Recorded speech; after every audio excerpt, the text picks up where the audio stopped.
POCSO case నిందితుడు రాజ్ కుమార్ తన భార్య, ఇద్దరు చిన్నారులు సహా మొత్తం 6గురిని హత్య చేసి అనంతరం ఆత్మహత్య చేసుకున్న ఘటన దేశవ్యాప్తంగా తీవ్ర సంచలనం సృష్టించింది. ఇప్పుడు ఈ కేసులో మరో కీలక పరిణామం వెలుగులోకి వచ్చింది. ఇప్పటికే రాజ్ కుమార్ చనిపోయే ముందు రికార్డ్ చేసిన సెల్ఫీ వీడియో సోషల్ మీడియాలో వైరల్ అవుతుండగా, తాజాగా అతను రాసినట్లు చెబుతున్న 4 పేజీల లేఖ కూడా బయటకు వచ్చింది. ఈ లేఖను పోలీసులు స్వాధీనం చేసుకుని దర్యాప్తులో భాగంగా పరిశీలిస్తున్నారు. జూలై 10 తేదీతో రాసినట్లు చెబుతున్న ఈ లేఖలో తన చావుకు 4 వ్యక్తులే కారణమని రాజ్ కుమార్ ఆరోపించాడు.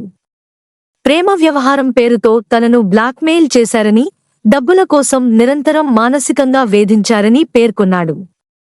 ఆసుపత్రి ఖర్చుల కోసం లక్షల రూపాయలు ఇచ్చానని, 4 లక్షల రూపాయల రుణం తీసుకుని కూడా డబ్బులు అందించారని లేఖలో రాశాడు.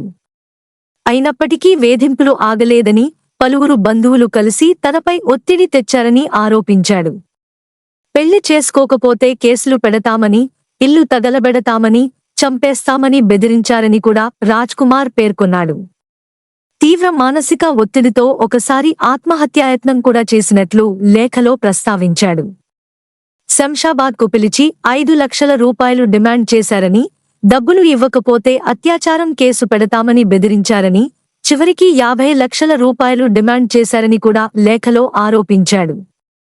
డబ్బులు ఇచ్చిన తర్వాత కూడా కేసులు పెడతామని బ్లాక్మెయిల్ చేశారని, తన కుటుంబం నాశనానికి ఈ వేధింపులే కారణమని రాజ్ కుమార్ రాసినట్లు తెలుస్తోంది. అయితే ఈ లేఖలో ఉన్నవి రాజ్ కుమార్ చేసిన ఆరోపణలు మాత్రమేనని, వాటి నిజానిజాలు అధికారిక దర్యాప్తులో తేలాల్సి ఉందని పోలీసులు స్పష్టం చేశారు. ప్రస్తుతం ఈ కేసులో అన్ని కోణాల్లో విచారణ కొనసాగుతోంది.